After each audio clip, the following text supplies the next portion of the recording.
Que la paix du Seigneur soit avec chacun.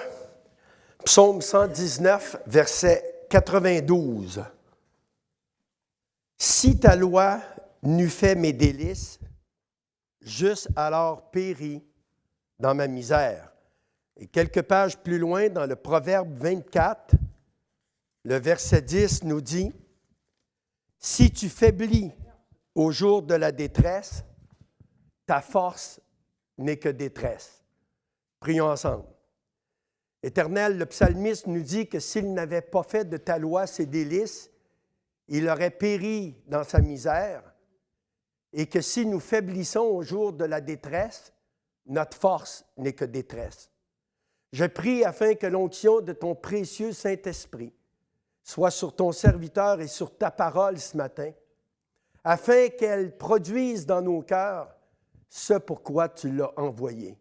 C'est la prière que je t'adresse, ô Éternel notre Dieu, dans le précieux et merveilleux nom de Jésus-Christ.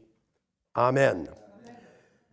Si je n'avais fait de ta loi mes délices, j'eusse alors péri dans ma misère. Et si je faiblis au jour de la détresse, ma force n'est que détresse. J'ai réalisé que dans les différents continents où le Seigneur m'a conduit pour apporter l'Évangile, qu'en réalité, il n'existe que 3 catégories de croyants. La première catégorie sont les croyants qui sont sortis victorieusement d'une épreuve. Est-ce que des personnes, vous êtes sortis victorieusement d'une épreuve? Amen. La deuxième catégorie de croyants sont ceux qui sont en plein cœur d'une épreuve. Est-ce que des personnes, vous traversez une difficulté, vous êtes en plein cœur d'une épreuve? Vous faites partie de la deuxième catégorie de croyants. Et la troisième catégorie sont les croyants qui s'en vont vers une épreuve. Ben oui, c'est ça la réalité. La réalité, c'est qu'on a à faire face continuellement à des épreuves. Et on ne choisit jamais nos épreuves. Par contre, dans chacune des épreuves, vous et moi avons le choix de l'attitude que nous allons décider d'adopter face à l'épreuve. Qui ici manque d'épreuves? Les épreuves, c'est quelque chose auquel on est confronté au quotidien. Tu n'as pas aussitôt fini de régler une épreuve qu'il en arrive une autre. Et pourquoi ces épreuves? Pourquoi Dieu permet-il les épreuves?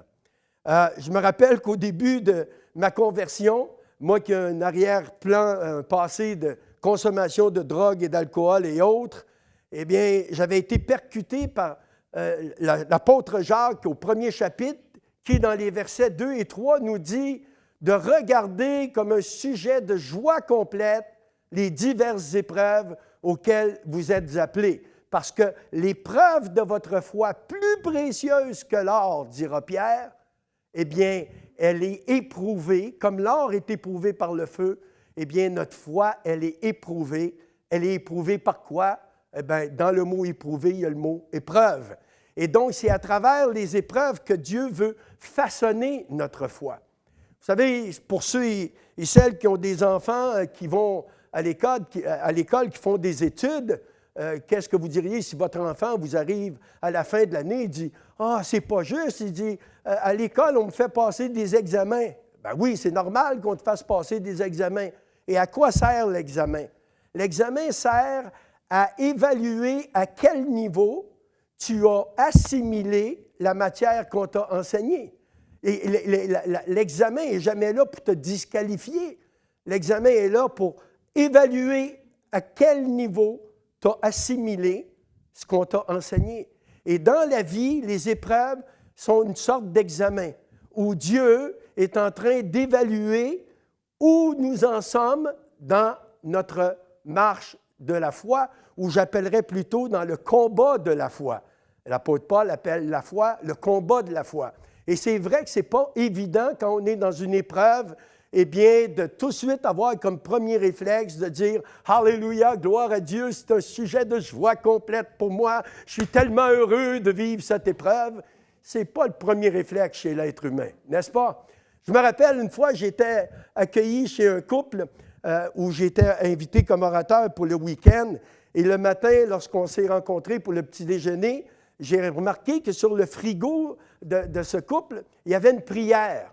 Et donc, je me suis approché et j'ai lu la prière. La prière disait, « Dieu, pour te démontrer la confiance que j'ai en toi, je te remercie d'avance pour tout ce qui va m'arriver aujourd'hui. » J'ai dit, « Wow, ça c'est une belle prière. » Fait que je l'ai copiée puis j'ai dit, « Je vais la faire mienne. » Et donc, dans les jours qui ont suivi, tous les matins, quand je me levais, je disais, « Seigneur, pour te démontrer, pour te prouver la confiance que j'ai en toi, je te remercie d'avance pour tout ce qui peut m'arriver aujourd'hui. Alléluia! » C'est beau, hein? On est dans la foi, on est dans la déclaration et on veut démontrer à Dieu qu'on croit en lui et qu'on a confiance en lui.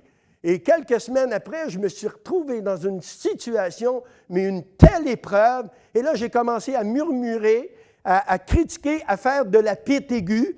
Je ne sais pas si vous connaissez ce qu'est la pite aiguë, pourtant ça vous arrive d'en faire. C'est une expression que nous avons au Québec. La pite aiguë, c'est de l'apitoiement excessif sur soi-même. Pauvre petit moi, ça ne va pas, eux sont bénis, moi pas. Pourquoi il m'arrive ceci? Pourquoi il m'arrive cela? Et alors que je suis dans cette mauvaise attitude, qui n'est pas une attitude de foi, alors que je suis en train de me lamenter, de critiquer, etc., il y a une petite voix qui vient me dire, « Mais Michel, rappelle-toi ce que tu as dit ce matin dans ta prière alors que tu as levé les mains vers le ciel et tu as dit à Dieu, « Oh Dieu, pour te démontrer la confiance que j'ai en toi, je te remercie d'avance pour tout ce qui va m'arriver aujourd'hui. » Pourquoi tu as dit cette prière? « Oui, je l'ai dit par la foi, mais si j'avais su ce qui était pour m'arriver, je ne suis pas certain que j'aurais dit merci d'avance. » Et pourquoi cette prière t'a interpellé, Michel? Pourquoi, depuis que tu as vu cette prière, tu la déclares tous les matins? Ben, parce que je crois en Dieu et je crois que mon Dieu règne. Et là, la petite voix me dit, on sait que c'est le Saint-Esprit, hein? Il dit, es-tu convaincu que ton Dieu règne? Je dis, ben oui. Il dit, attends, réfléchis. Réfléchis. Es-tu réellement convaincu que le Dieu en qui tu as mis ta confiance règne? Et là, je me suis posé la question et je me suis dit, est-ce que j'y crois vraiment? Est-ce que mon Dieu règne? J'ai dit, bien sûr que j'y crois. Pour moi, Dieu règne. Dieu n'est pas égal à Satan. Ce n'est pas le bien, le mal, la lumière, les ténèbres, le yin, le yang. Non, Dieu n'a pas eu de commencement, n'aura pas de fin. Il est le créateur de toutes choses. Même Satan a été créé par Dieu et Satan est limité dans ses mouvements, dans ses actions.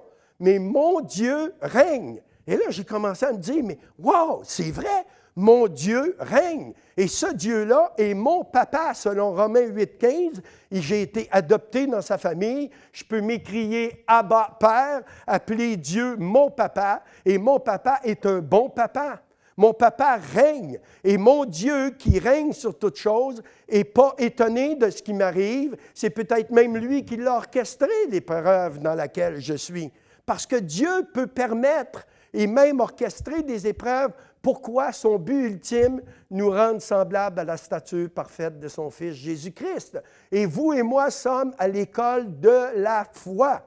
Donc, ce n'est pas plus étonnant que pour un étudiant qui ait à passer des examens à la fin de l'année, que nous aussi, Dieu nous fait passer des examens, et ces examens-là, on n'appelle pas ça le bac, on appelle ça l'épreuve de la foi. Et lorsque tu réussis l'épreuve de la foi, eh bien, c'est pour t'emmener vers une autre épreuve plus grande. Tu n'as pas les mêmes examens en CE2, en troisième, qu'au bac, qu'au lycée, qu'à l'université. Donc, plus tu vas en niveau d'éducation, plus les examens sont élevés. Amen. Eh bien, c'est la même chose dans notre combat de la foi. Dieu veut nous emmener à la stature parfaite de Jésus-Christ. Dans 1 Pierre 5,10, il est écrit « Après que vous aurez souffert un peu de temps ». C'est combien long, un peu de temps? C'est chacun selon l'attitude qu'il a face à l'épreuve. Eh bien, après que vous aurez souffert un peu de temps, le Dieu de grâce vous fortifiera, vous affermira et vous rendra lui-même inébranlable. Dieu veut faire de nous des colonnes dans le temple. Dieu veut nous rendre inébranlables, que peu importe les circonstances, peu importe les situations, nous, on reste dans la joie, on reste dans la paix, on se réjouit en toutes circonstances. Pourquoi? Parce que nous avons la profonde conviction que notre Dieu règne et que véritablement, il fait concourir toutes choses au bien de ceux qui l'aiment. Alléluia! Et donc, l'épreuve va durer aussi longtemps que la leçon qu'elle contient n'aura pas été assimilée. Alors, si vous êtes dans une épreuve qui dure depuis longtemps, apprenez la leçon et vous allez sortir de l'épreuve. Et quand vous aurez sorti de l'épreuve, ce sera pour aller vers une autre épreuve plus grande que celle que vous venez de traverser. Oui, je sais que ce n'est pas un message qui fait rigoler trop les gens. Aujourd'hui, on fait tout pour éviter les épreuves. On fait tout pour éviter la souffrance. Mais Jésus-Christ s'est rendu lui-même obéissant à travers les souffrances qu'il a endurées. Et mon attitude dans l'épreuve est très importante. Mon attitude, plus que mes aptitudes, va déterminer mon altitude. Alléluia! Je vais le redire parce que des fois, à cause de l'accent, les gens sont un petit peu plus lents à comprendre, mais tout est une question d'attitude dans la vie. Je ne choisis pas les épreuves, mais j'ai toujours le choix de l'attitude que je décide d'adopter dans l'épreuve. Donc, mon attitude, plus que toutes mes aptitudes, va déterminer mon altitude. Vous savez, quand on fait de la voile, pour ceux qui connaissaient la voile, eh bien, tu ne peux pas faire de voile sans vent. S'il n'y a pas de vent, tu ne fais pas de la voile, tu fais de la rame. Mais quand il y a un bon vent, parlez-en aux marins. Quand il y a un bon vent, le marin, wow, il sait que là, à cause du vent, eh bien, il va pouvoir vraiment naviguer. Et la différence, ce n'est pas le vent, c'est ta position face au vent. Et selon ta position, le vent peut te faire chavirer. Et c'est pourquoi Paul parle des naufragés de la foi dans l'Épître aux Galates et dans Timothée. Il parle de ceux qui ont fait naufrage par rapport à la foi, parce qu'ils n'ont pas eu la bonne attitude, ils n'ont pas compris qu'ils étaient à l'école de la foi et que Dieu régnait et qu'il avait promis dans sa parole que jamais il permettrait que survienne une épreuve plus grande que notre capacité à y faire face si nous nous appuyons sur lui. Si je n'avais fait de ta loi mes délices, j'eusse alors péri dans ma misère. Mais parce que j'ai fait de ta loi mes délices, parce que je me suis approprié tes promesses et que je me suis appuyé sur tes promesses, je peux traverser toutes les épreuves de façon victorieuse. Alléluia! Donc, ma position face au vent va déterminer si je chavire ou si je suis propulsé plus loin. Ce n'est pas le vent le problème. C'est ma position face au vent. L'épreuve, ce n'est pas ça le problème. Quelle est ton attitude face à l'épreuve? Quand tu es face à un défi. Et aujourd'hui, avec tout ce qui se passe à travers le monde, nous sommes appelés à faire une différence dans ce monde qui est sans espérance. Et comment est-ce qu'on va faire la différence alors que nous, on vit les mêmes choses qu'eux vivent, mais on les vit de façon différente parce que nous, on a l'espérance de notre Dieu. Et nous savons que celui qui se lèvera le dernier sur la terre, celui qui aura le dernier mot dans toute la situation, dans toute l'histoire de l'humanité, c'est le Dieu d'Abraham, d'Isaac, de Jacob, révélé dans la personne de Jésus-Christ, en qui nous avons mis notre confiance. Et il ne sommeille ni ne dort, le Dieu en qui j'ai mis ma confiance. Et c'est la raison pour laquelle, aujourd'hui, je peux aborder les épreuves de façon complètement différente. Je sais que mon Dieu règne. Êtes-vous convaincu que le Dieu en qui vous avez mis votre confiance est un Dieu qui règne? Quand arrivent des épreuves, des situations, des malheurs, il n'est pas là en train de dire « Oh, qu'est-ce qui arrive là? Je n'avais pas prévu. Quel est le plan B? » Non! Dieu connaît toutes choses d'avance. Et vous allez dire « Oui, mais pourquoi il permet ces choses? » Eh bien, par amour. Par amour. Il n'y a pas d'autre façon que je peux expliquer aujourd'hui pourquoi les épreuves. Eh bien, c'est par amour. Parce que, premièrement, Dieu nous a créés des êtres entièrement, totalement, complètement libres de nos choix. Et il y a des épreuves qui sont les conséquences de nos mauvais choix. Et quand la Bible dit dans le livre de l'Ecclésiaste, au temps du bonheur, réjouis-toi. Au temps du malheur, réfléchis. Pourquoi il y a cette épreuve? Et pour, espace, quoi? On est toujours dans le premier pourquoi. Pourquoi, Seigneur, ça m'arrive? Pourquoi ceci? Pourquoi cela?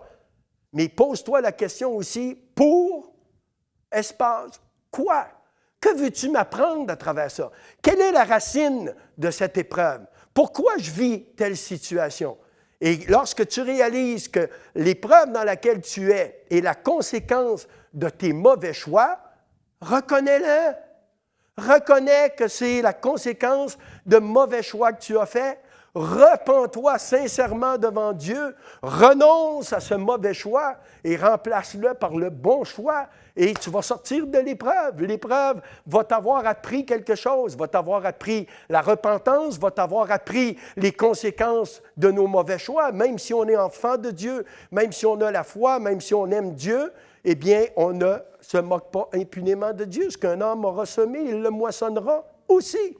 Et combien de situations dans nos vies, combien d'épreuves, de difficultés, nous aurions pu nous épargner si nous avions fait les bons choix.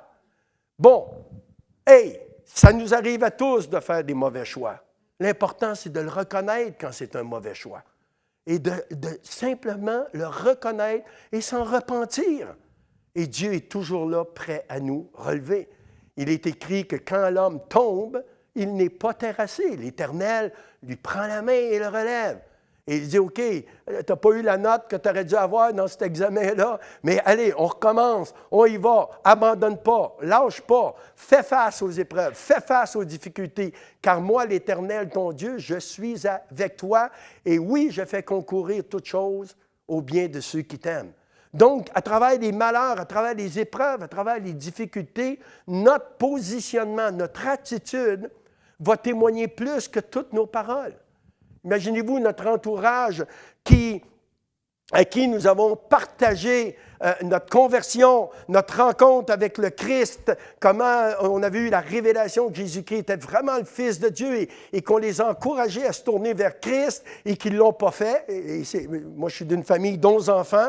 Et quand je me suis converti 35 ans en arrière et que je suis arrivé tout feu, tout flamme dans ma famille pour leur annoncer la bonne nouvelle de Jésus-Christ, ils m'ont regardé et ils ont dit « Il était temps qu'il arrive de quoi dans ta vie à toi, mais nous, tout va bien. » Et ils ne sont pas convertis. Mais ça fait 35 ans qu'ils me regardent vivre. Et quand ils voient les épreuves, les difficultés que j'ai eues à traverser et que je les ai traversées la plupart du temps dans la bonne attitude, ça a témoigné plus que toutes mes paroles. Et aujourd'hui, quand eux ont une difficulté, ils me demandent de prier pour eux. Parce qu'ils ont vu que le Dieu en qui j'avais mis ma confiance, ce n'était pas une secte, ce n'était pas une autre affaire dans laquelle je m'étais laissé embarquer, mais que c'était un Dieu vivant. Et les preuves, on les fait dans nos épreuves. Pas d'épreuves, pas de preuves. C'est dans l'épreuve que nous sommes appelés à faire nos preuves. Jacques, il me dit, tu me dis que tu as la foi? Démontre-moi-la. La foi sans les œuvres est morte.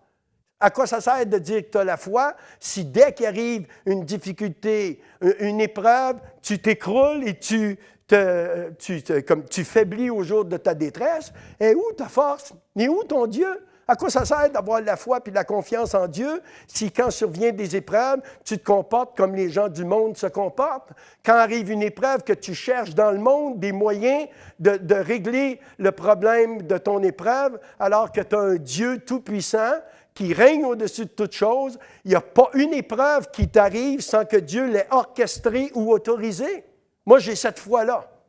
Moi, je crois de toute ma foi que parce que j'ai donné ma vie à Christ, parce que j'ai remis ma vie entre les mains de Dieu, eh bien, il est écrit dans sa parole, « Nul ne te ravira de ma main. » Et à partir du moment où j'ai donné ma vie à Christ, eh bien, il a pris ma vie et c'est lui qui la garde maintenant.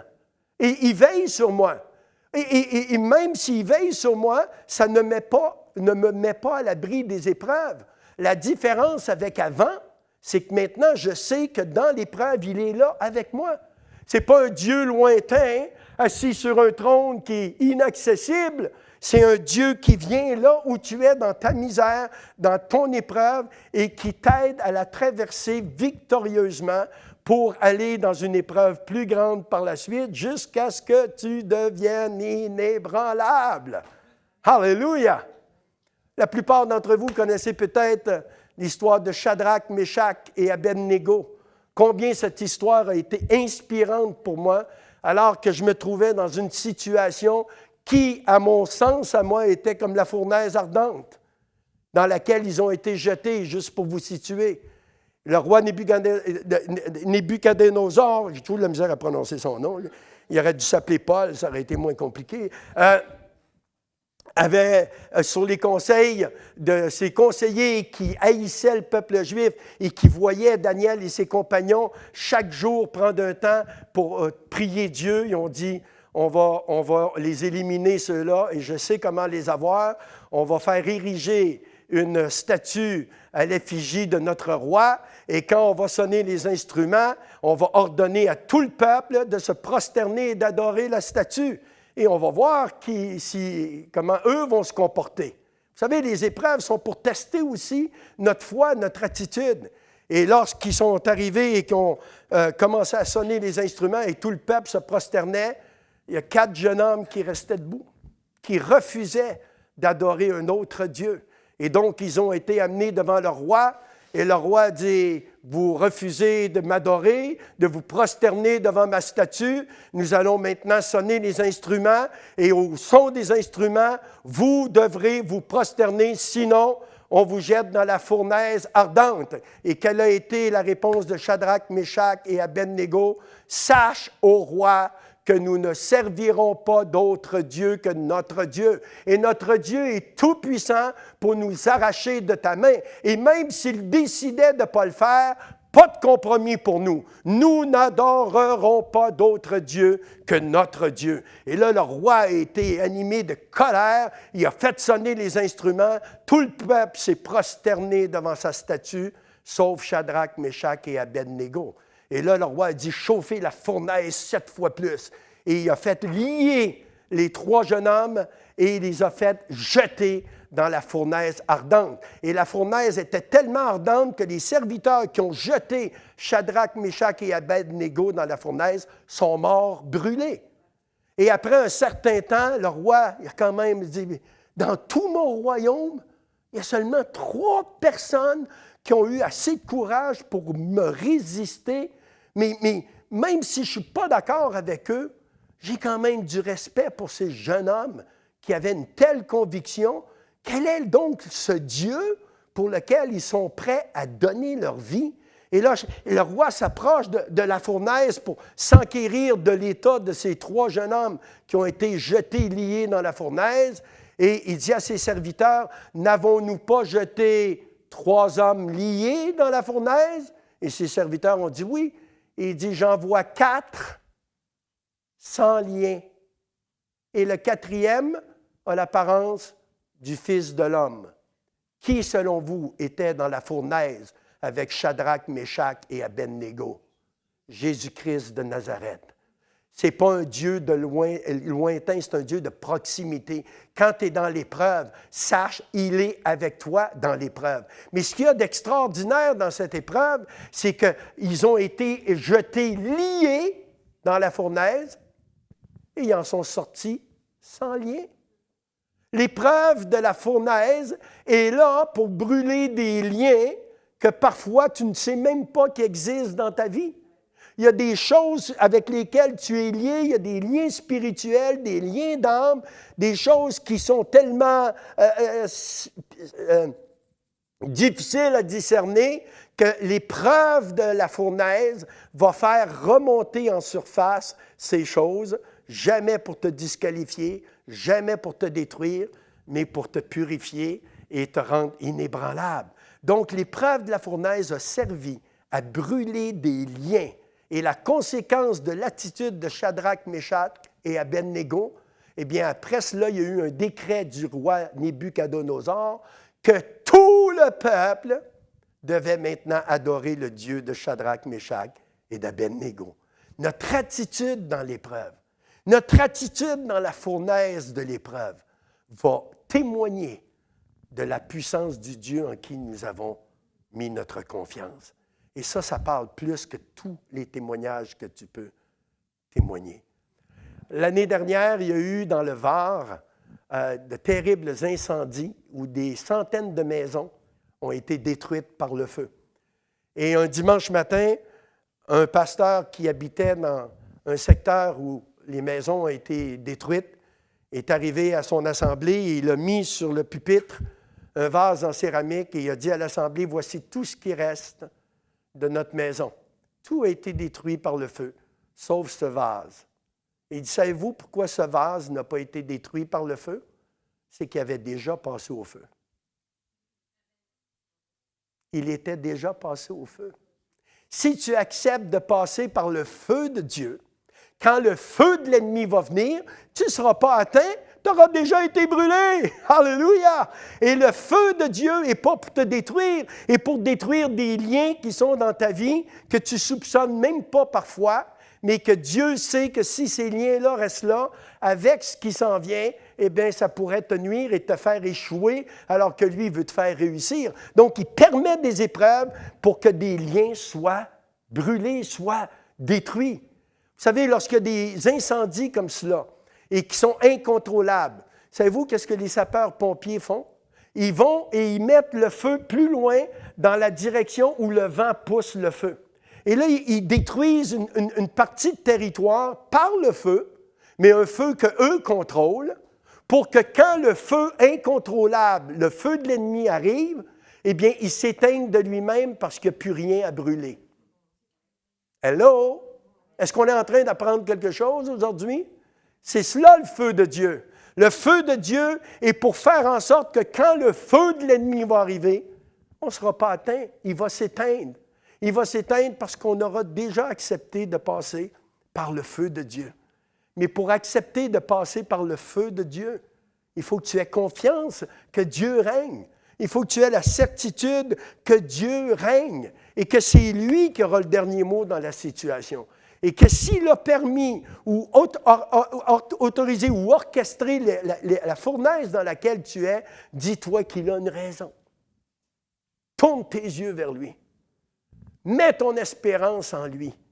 Laisse pas l'épreuve te faire chavirer. Laisse pas l'épreuve t'amener au découragement. Laisse pas l'épreuve te voler le trésor, la leçon qu'elle contient. Mais dans l'épreuve, choisis de faire confiance en Dieu. Choisis toujours de dire, Seigneur, il y a combien d'épreuves, je ne comprends pas pourquoi ça arrive. Mais pour, espace quoi, Seigneur? Et Dieu va toujours te révéler la raison pour laquelle il y a cette épreuve. Dans Job 19, au verset 25, pour ceux qui avaient déjà lu le livre de Job, et c'est drôle, c'est le livre qui est le plus cité de la Bible quand des gens traversent des épreuves et des difficultés. On parle toujours de Job. Eh bien, Job a tout perdu. A perdu tous ses biens matériels, toutes ses possessions. En plus de ça, sa femme, à ses côtés, lui dit « Maudit Dieu et crève ». Très encourageant quand ton conjoint, tu traverses une épreuve et au lieu de t'encourager, elle dit « À quoi ça sert de continuer à mettre ta foi dans un Dieu? À quoi ça te sert d'être juste, Job? Regarde ce qui nous arrive. Maudis-le, ce Dieu-là, puis crève. » C'est elle qui a crevé. C'est elle qui est morte. Mais Job, dans toutes ces choses, la Bible nous dira qu'il ne pécha point de ses lèvres. Dans l'épreuve, fais attention à ce que tu dis. Par tes paroles, tu seras justifié. Par tes paroles, tu seras condamné. Par les paroles, la parole est créatrice. Dans l'épreuve, réjouis-toi. Jacques, il dit, regarde comme un sujet de joie complète les diverses épreuves auxquelles tu es appelé. Parce que l'épreuve de la foi est importante. Paul dira, je le répète, réjouissez-vous toujours dans le Seigneur. Réjouissez-vous toujours dans le Seigneur. Pas seulement quand ça va bien. Quand ça va bien, tout le monde est capable de dire « Alléluia, gloire à Dieu ». Mais quand tu es dans le fumier jusqu'au nez, il faut que tu te lèves sur la pointe des pieds pour dire « Seigneur, je t'aime quand même », tu commences à te démarquer des autres. Et là, tu commences à démontrer à ton entourage que ce n'est pas parce que tu es croyant que tu es épargné des épreuves. Le psaume 34, verset 20 dit « Le malheur atteint souvent le juste, mais l'Éternel l'en délivre toujours. » Et si tu crois cela, tu sais que parce que tu es juste, ça ne veut pas dire que tu n'auras pas d'épreuve, mais que l'Éternel va toujours t'en délivrer. C'est ça l'espérance du croyant à travers l'épreuve, à travers la difficulté. C'est toi et moi qui choisissons l'attitude que nous voulons adopter, choisir dans l'épreuve. C'est nous qui détenons la télécommande. Alléluia. Un des livres pas préféré, mais dans lequel j'ai puisé beaucoup d'inspiration par rapport aux différentes épreuves que j'ai pu traverser. Et quand il m'arrive d'en traverser encore, parce que ce n'est pas fini, tant qu'on sera vivant, tant qu'on sera sur cette terre, la Bible nous dit que le monde entier est sous la puissance du malin. Vous et moi, nous sommes en territoire ennemi. Nous faisons fonction d'ambassadeurs de Christ. Donc, un ambassadeur, c'est quelqu'un qui vit dans un pays qui n'est pas le sien, ce qui est mon cas moi. Je suis du Canada, mais je vis en France depuis bientôt 20 ans. Mais je suis là pour représenter le royaume de Dieu. Et je suis ambassadeur de Christ. Et on est là pour faire une différence dans ce monde qui est sans espérance. Et il y a un temps pour témoigner, mais le témoignage le plus puissant, c'est notre attitude dans l'épreuve. C'est John Wesley qui disait « Bien-aimés, je vous encourage et vous exhorte à témoigner en toutes circonstances et, si nécessaire, à parler. » Qui je suis? Mon attitude dans l'épreuve va parler plus fort que toutes mes belles paroles. Si je dis que j'ai foi en Dieu, que je crois en Dieu, que mon Dieu est tout-puissant, que mon Dieu règne, mais que chaque fois qu'arrive une épreuve, je sombre, il est où, mon Dieu? Qu'est-ce que j'ai que le monde n'a pas? Quelle est la différence entre un croyant et un non-croyant si le croyant, eh bien, plie, tombe, murmure, critique, se décourage, abandonne dans l'épreuve? Il y a des gens du monde qui n'ont pas la foi en Dieu, qui sont plus courageux, plus persévérants, qui ont une meilleure attitude dans l'épreuve que les croyants, ça ne joue pas. C'est nous qui devrions toujours avoir la meilleure attitude dans peu importe les épreuves. Pourquoi? Parce que nous savons que Jésus est avec nous dans la fournaise. On n'est pas seul. Il dit, « Voici, je suis avec vous tous les jours jusqu'à la fin du monde. » Et lui a tout appris par les souffrances qu'il a endurées. Nous, on voudrait toujours s'épargner des épreuves, des souffrances. On ne veut pas souffrir. Et moi, le premier, je ne suis pas quelqu'un, je ne suis pas masochiste, je ne cherche pas les épreuves. Je n'ai pas besoin de les chercher, de toute façon, c'est elle qui me cherche. On en trouve régulièrement des épreuves. On fait face régulièrement à des épreuves, tantôt d'une manière, tantôt d'une autre. Mais j'ai la pleine assurance que le Dieu en qui j'ai mis ma confiance, mon espérance, est avec moi et que c'est lui qui aura le dernier mot. Et c'est ce que Job dira dans Job 19, 25. Je ne sais pas pourquoi toutes ces choses m'arrivent. Je ne sais pas pourquoi ces épreuves, ces difficultés, mais il y a une chose que je sais. Une chose. C'est que mon Rédempteur est vivant. Et c'est lui qui se lèvera le dernier sur la terre. En d'autres mots, je ne sais pas pourquoi je vis l'épreuve que je vis présentement. Je ne sais pas pourquoi j'ai à traverser ce que je suis en train de traverser. Mais il y a une chose que je sais. Celui qui aura le dernier mot dans ma situation, c'est mon Rédempteur. Parce qu'il règne, il est tout-puissant. Et c'est en lui que j'ai mis ma confiance. Et je sais qu'il a promis dans sa parole que jamais ne surviendrait une épreuve plus grande que ma capacité à y faire face. Dans 1 Corinthiens 10, 13, il est dit que toute tentation est humaine, mais Dieu qui est vivant ne permettra jamais que nous soyons tentés au-delà de nos forces, mais qu'avec chaque tentation, Dieu va nous donner le moyen de nous en sortir. Bien-aimé, quand tu regardes à Dieu à travers ton épreuve, au lieu de regarder aux circonstances, comme je dis souvent aux gens, ne dis pas à Dieu combien grande est ta difficulté, dis à ta difficulté combien grand est ton Dieu. Alléluia! La confession de ta bouche dans l'épreuve fait une différence. Au lieu de parler de tes problèmes, parle à tes problèmes au nom de Jésus-Christ. Commence à déclarer à l'ennemi de ton âme que peu importe la circonstance, la situation, l'épreuve dans laquelle tu te trouves, celui qui aura le dernier mot, c'est ton Rédempteur parce qu'il est vivant et c'est en lui que tu as mis ta confiance et tu sais qu'il agira. Quand et comment, ce n'est pas de tes affaires. Ce que Dieu nous demande, ce n'est pas d'essayer de le comprendre, mais c'est de lui faire confiance. Arrêtons d'essayer de comprendre Dieu, mais faisons-lui confiance en toutes circonstances. Et j'aime beaucoup le livre des Lamentations. Vous savez, Dieu, il connaît la nature humaine et Dieu, dans sa sagesse, nous a permis un livre dans lequel on peut, une fois de temps en temps, aller faire une séance de pit aigu, d'aller nous lamenter, puis de dire tout ce qui ne va pas. Puis des fois, ça fait du bien un peu, hein, de pouvoir juste se vider le cœur, puis de dire tout ce qui ne va pas. Et ce livre des Lamentations a été écrit par le prophète Jérémie. Et s'il y a un prophète dans la Bible que je n'aurais pas voulu être, c'est bien Jérémie. D'abord, il ne voulait pas être prophète. C'est Dieu qui l'a choisi. Et il a juste presque été contraint à devenir le prophète que Dieu voulait qu'il soit. Et tout ce qu'il a fait toute sa vie, Jérémie, c'est d'annoncer des malheurs, d'annoncer au peuple qui devait se repentir, de se détourner de leur mauvaise voie. C'était juste toujours des mauvaises nouvelles. Et à cause de ça, on a voulu le tuer, on l'a emprisonné, on l'a jeté dans une citerne, on a voulu s'en débarrasser. Et je comprends que c'est à lui que Dieu a autorisé d'écrire le livre des Lamentations de Jérémie. Et je vous invite à tourner avec moi dans votre Bible, Lamentations, le 3e chapitre. Écoutez bien les paroles du prophète Jérémie, verset 18. « Et j'ai dit, ma force est perdue. Je n'ai plus d'espérance en l'Éternel. Quand je pense à ma détresse et à ma misère, à l'absinthe et au poison, quand mon âme s'en souvient, elle est abattue au-dedans de moi. Voici ce que je veux repasser en mon cœur, ce qui me donnera de l'espérance. Les bontés de l'Éternel ne sont pas épuisées, ses compassions ne sont pas à leur terme, elles se renouvellent chaque matin. Oh, que ta fidélité est grande. » Regardez-moi un instant. Imaginez-vous un homme qui est dans une profonde dépression.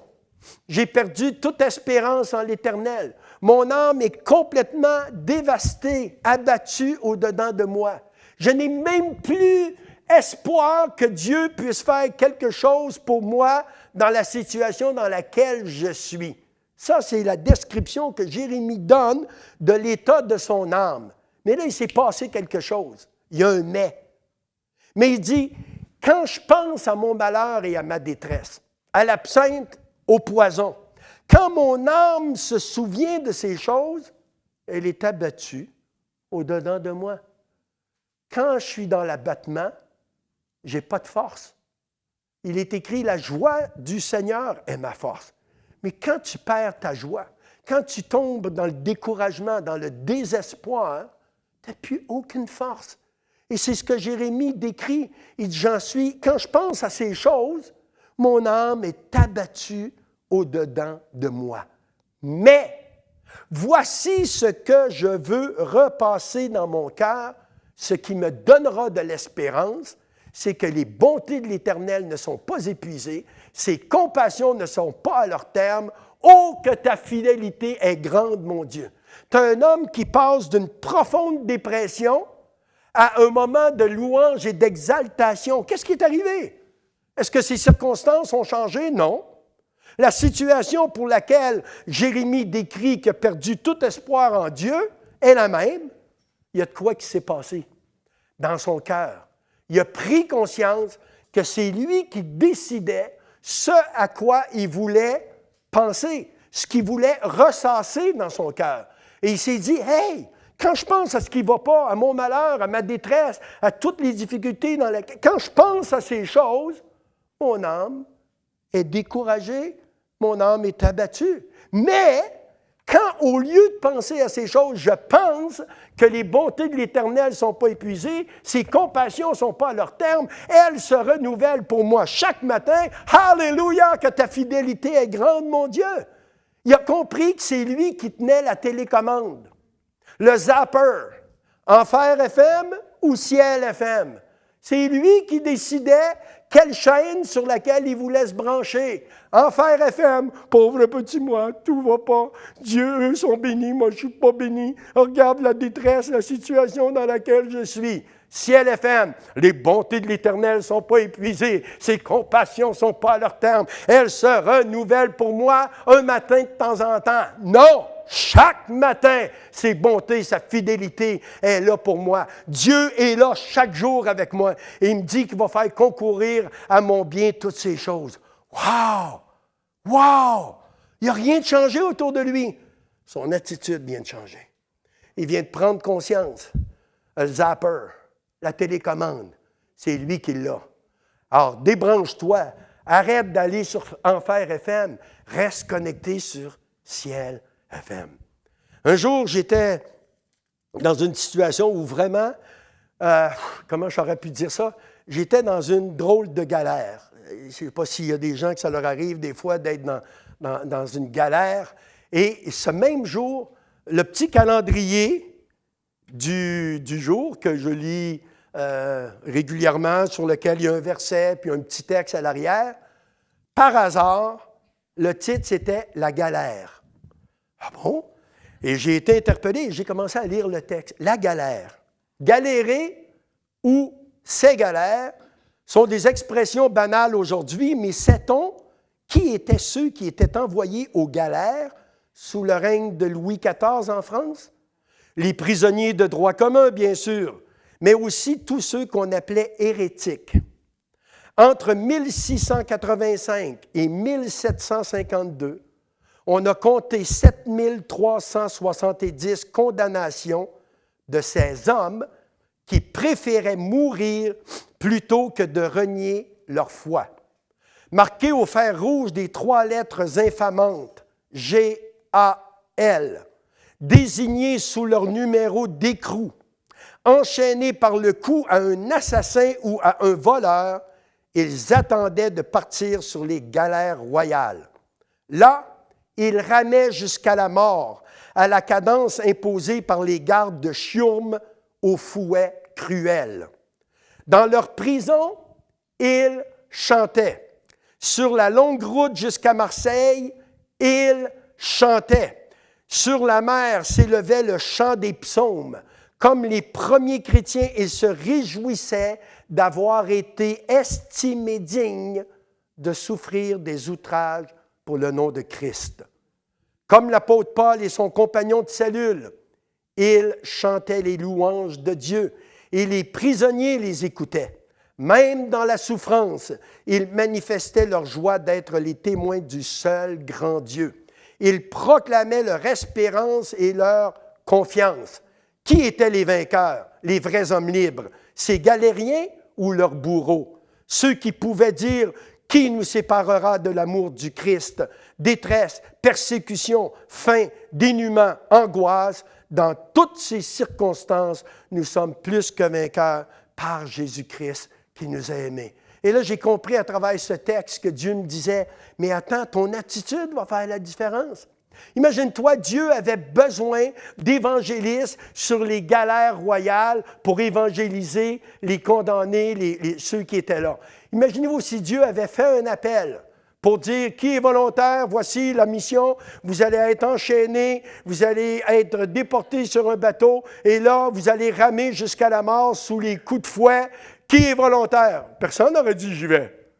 Mais Dieu a permis des épreuves, des hommes et des femmes qui n'ont pas faibli dans leur foi et qui ont accepté d'être persécutés et ils se sont même réjouis de souffrir des outrages au nom de Christ. Je ne sais pas pour vous, bien-aimés, mais moi, si j'avais été un des criminels auxquels j'aurais été enchaîné à ce mec qui est à côté de moi, alors qu'on reçoit des coups de fouet, alors qu'on rame jusqu'à la mort, qui lui chante des louanges à son Dieu, j'aurais dit, écoute, mec, je ne sais pas ce qui t'arrive, toi, mais quel est le Dieu qui mérite des louanges? Il est où ton Dieu? Pourquoi ton Dieu, à qui tu chantes des louanges, a permis que tu sois sur une galère comme moi? Moi, je suis là parce que je suis un criminel, mais toi, pourquoi tu es là? Eh bien, simplement parce que Dieu voulait que je te parle de son amour. Dieu voulait que tu viennes à son salut, à sa connaissance. Et c'est la raison pour laquelle il a permis que je sois sur la galère avec toi. Oui, on va mourir, mais moi, je sais où je m'en vais. Toi, où vas-tu? Où vas-tu quand tu meurs? Où est ton espérance? Moi, mon espérance est dans celui qui a vaincu la mort. C'est en lui que je crois. Je te souhaite de faire le même choix. Au nom de Jésus-Christ. Amen.